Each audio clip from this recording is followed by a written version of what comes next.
morning, David Beers here, Beers & Gordon, Oviedo's personal injury law firm. I'm here today to talk about what to do in the event of a car accident.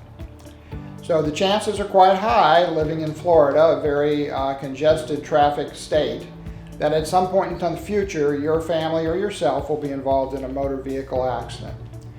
Some of the most important things to remember include: make sure that you are safe, remain calm, and don't move around too much, even though you may think that you're feeling just fine, as many vehicles are manufactured today with a safety protection in mind for the passengers and drivers. After you've ascertained that the vehicle is safe where it is, if it's a serious crash and you cannot move the vehicle, of course you should call 911 immediately.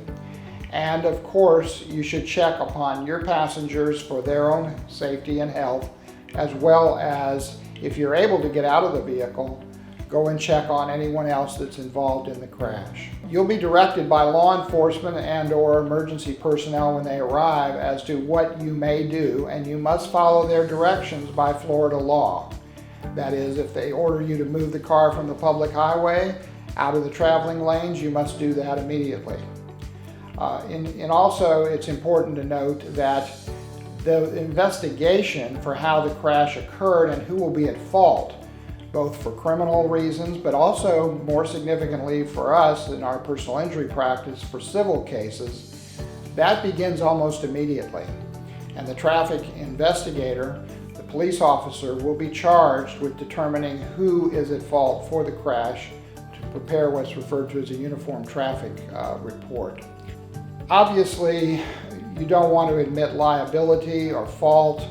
You must answer the officer's questions truthfully, and you may take comfort in the fact that in Florida, if you're answering a sworn law enforcement officer's questions about how an accident occurred for purposes of the officer's completion of the report, anything you tell that officer is privileged and cannot be used against you in any civil case. It's referred to as the accident report privilege.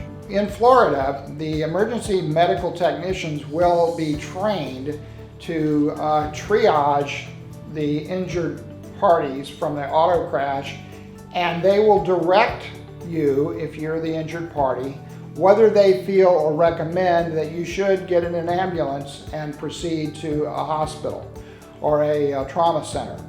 It's important to note that we've had clients in the past who have felt they just could not leave their vehicle, they could not leave their family or the passengers, and they chose not to go in an ambulance, and they had serious injuries, and so their choice in making that decision definitely had repercussions. So if you end up going home, for example, and you have a concussion or a head injury that you don't think is that serious, you're just dazed.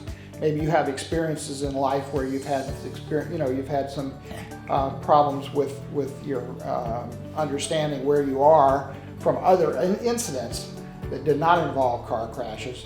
It's important that you do get treatment for these conditions timely, in a very timely manner.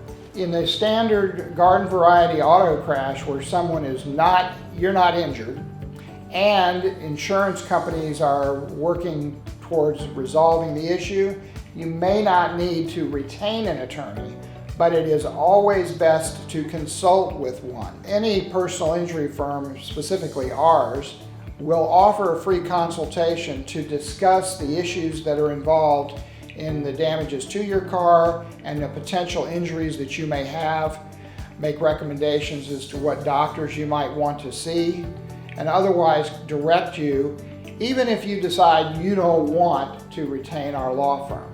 This is just a service we provide because we think it's important that someone get off on the right foot and they don't give up rights that they have simply because they're not, aware of what they could be entitled to. Florida, of course, we have the no-fault law, which has been in effect since 1971. And the no-fault statute was designed to keep the health insurance industry from having to pay for injuries that occur from auto crashes.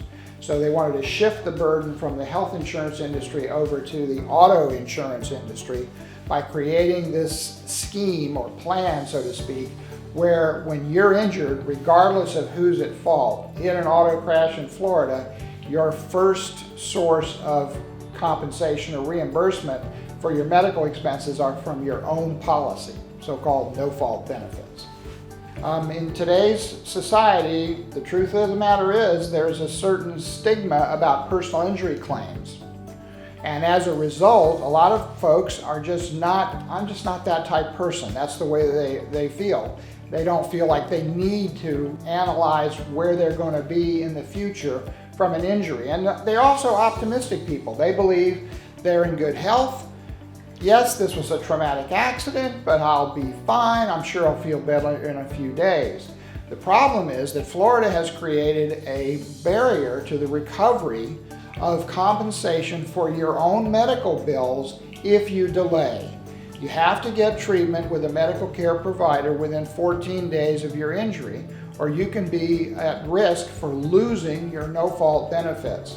You're limited to the availability of no-fault benefits if you don't get the treatment within the 14 days. However, you can always make a claim for an injury, but the insurance industry will look very askance, very skeptically at any claim that is made where treatment has not occurred in a relatively current to the crash, a very close temporal relationship, and a consistent pattern of treatment following the recognized trauma injury protocols that we have in place today.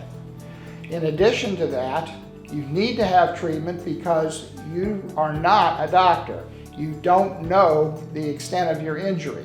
It's very common for us to meet with clients who had minimal treatment. Maybe they just went to Centric Care, they went to a clinic maybe 1 or 2 times the first 2 or 3 months. But once the imaging has been completed and once several days or weeks have gone by and they've returned to their everyday activities, they realize, oh gosh, I have a pain in my neck I never had before. We've had cases where people ended up with surgery in their neck or their back as a result of an injury that the doctors uniformly, even the defense doctors, concede this must have occurred in this crash. So it's very important that you protect your rights. Again, both your medical insurance rights in terms of getting all of your no-fault benefits, but also your rights to recover compensation from the at-fault party. Well, I do recommend at that point you definitely need legal advice. You need to talk with a personal injury law firm because there are ways, even for example in Florida, if you are checked out by the EMT at the scene of the accident and the run report indicates that your vitals were checked, that in and of itself could be sufficient treatment for purposes of the no-fault law to where you would meet the 14 days and you'd be entitled to all of your no-fault benefits.